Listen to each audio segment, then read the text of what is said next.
This is Brass and we're recording this on May 2nd, 2020. And I'm going to try to keep this short. Quick overview of where we're at. Thanks to Newsweek, a surprising source that came out with a really key piece of information here. And this has previously been called conspiracy theory, and it turns out that, gee, it's actually true. Here's what this boils down to.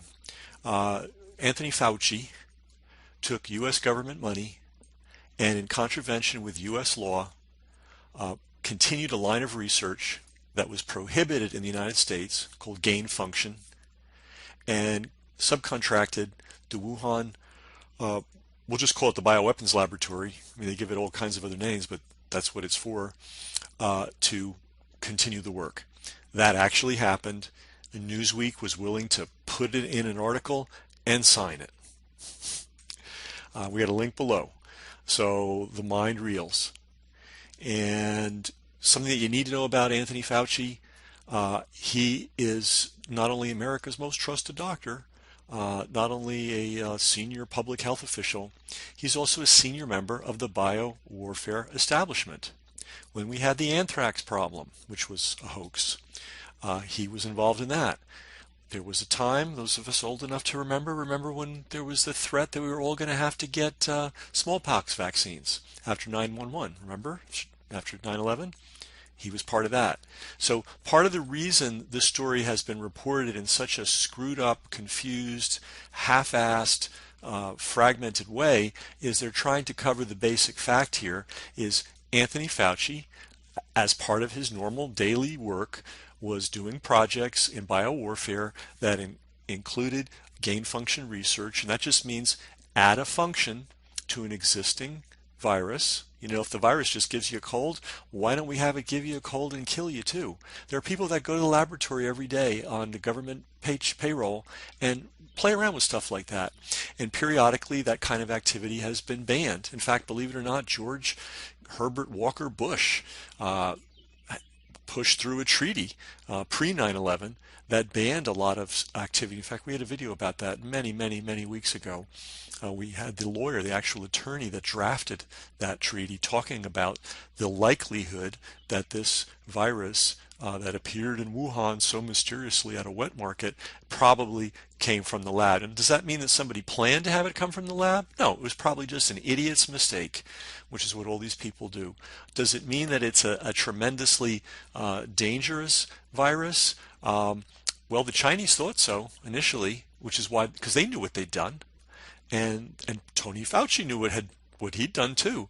And the Chinese went crazy and they did what they do, which is absolute craziness. And we followed suit. We took their insane reaction as normal. We ignored real epidemiologists, we ignored real immunologists, we ignored real virologists, and we put this in the hands of Anthony Fauci. And he has become the unelected economic dictator, really dictator of the world. And if you think I'm kidding, he will tell you where you can go, when you can go, when you can leave your house, when you can't leave your house, when you can run your business, when you can't run your business, what businesses and services you'll have access to, and what businesses and services you won't have access to. That sure sounds like a dictator to me. In fact, I don't know in all of human history that anybody, no matter how psychotic, not Mao, not Stalin, not Hitler, ever attempted this kind of control over the population. But Anthony Fauci's got it. And let's take this full circle. Anthony Fauci circumvented U.S. law, took U.S. tax dollars to conduct research, to fund and sponsor research being done in a Wuhan bioweapons lab. That's Newsweek, not me, not Brass, not, some kind of conspiracy theory. This is in Newsweek. That should be the beginning, middle, and end of the story, but it's not, because it's being ignored.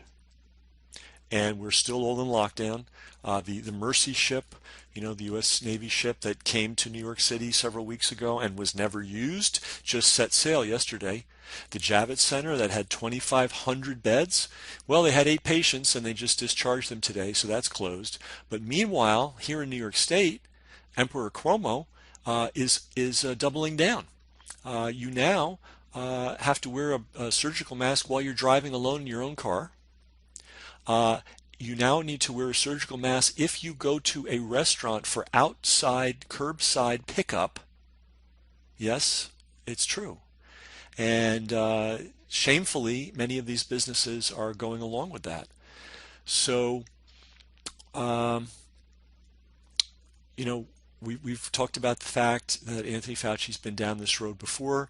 He is Dr. AIDS. He is the person who took a handful of, really unbalanced, disturbed individuals that ruined their health through drug abuse and other, unhealthy activities, and decided that that was a syndrome, and decided it came from a virus. And then he added 30 to 70 additional diseases to that syndrome that had previously been known and existed, and certainly no one has ever proven that they come from a virus. And he turned that falsehood into billions and I mean, we're talking hundreds of billions of dollars of research money that he personally had control over starting in 1984. He was assisted by the Bush family. George Herbert Walker Bush loved him. He was the guy that opened the bank on the AIDS scam. Right? And then when little George Jr. came along, he helped take that scam to Africa. And now they routinely test AIDS drugs, none of which ever work, and AIDS vaccines, none of which ever work, on Africans as a humanitarian venture. Right? Fauci has, just to remind everybody, or let you know if you didn't know, he's been promising an AIDS vaccine since 1984. Let that sink in. What else can we say about him? Well, he was involved in the H1N1 scam, and that resulted in European governments actually suing pharmaceutical industry companies for deep fraud, for unnecessarily frightening them and providing false information about a pandemic that turned out not to be real. And they ended up holding the bag for hundreds of millions of doses of vaccine that were never needed. And there was a lawsuit over that. And guess who was on the news every night in the U.S. pumping that bullshit story? Anthony Fauci. How about Ebola? Is Ebola the real disease? Yeah. Does it kill people? Yeah. Is it really, really rare? Is it really, really hard to get? Yeah. How many people have died of it? Less than 10,000. But you probably know more about Ebola than you know about type 2 diabetes. Thanks to Anthony Fauci. That's another one of his babies. How about the Zika virus? Remember that? Oh, it's in Brazil, and we've got one in Florida, and it's all through the Caribbean, and oh my God, remember, it's gone. Turned out to be nothing. Another Anthony Fauci production. This man is a serial arsonist. Okay, he burns houses down for a living for the benefit of his ultimate clients, who are the pharmaceutical industry.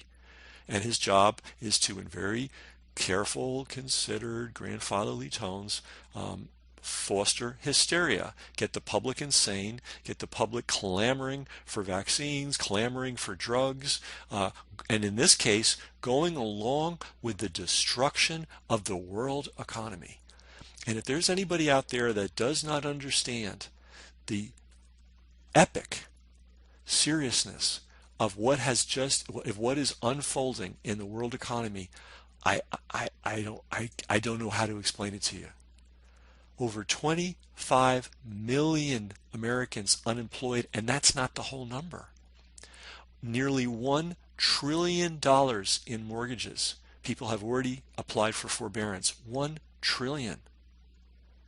This is worse in expense than World War II, and all the expense has been incurred in just a few weeks, and we're only in inning one, and there's no sign that this is going to let up. Our idiot governor, when asked, he's canceled school for the rest of the year, and when asked, what about the fall, he said, I don't know, the fall's a long way away. This is the level of mentality we're dealing with, and it's a perfect storm. And I see I'm coming up to the 10-minute point. I promise to keep this short. I'm going to, and I'll just end here. This is the perfect storm. We have corrupt, idiot politicians, a corrupt, idiot news media, a corrupt pharmaceutical industry, which knows exactly what it's doing. We have captured agencies and agents of the pharmaceutical industry, always relentlessly, reliably, consistently working for the pharmaceutical companies and against the people. And then we have the Fed, which is, they're doing things they unfortunately are being compelled to do. People will starve thanks to this nonsense, and money does have to flow. Now, whether the money will actually flow to the people who need it is another issue, and it probably isn't. The last calculation I saw of every dollar in so-called stimulus, and by the way, this isn't stimulus, this is relief, and relief that's needed. A guy's working, supporting his family, and Tony Fauci comes along and decides that the restaurant he works for or the retail store he works for can no longer operate, and how he's out on the street and there's no other employers that can hire him.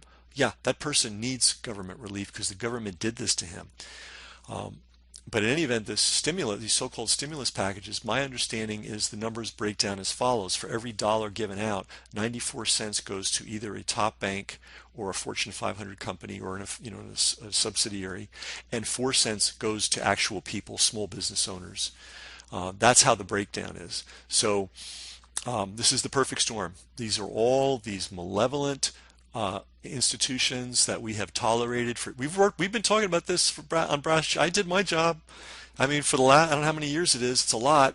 Every day we've been pointing these things out. We have a pharmaceutical industry out of control. We have local politicians out of control. We have a news media out of control. And we have a Fed that's out of control. And all under the direction of this one malevolent human being, Anthony Fauci. We now have the perfect storm, and it's a whopper.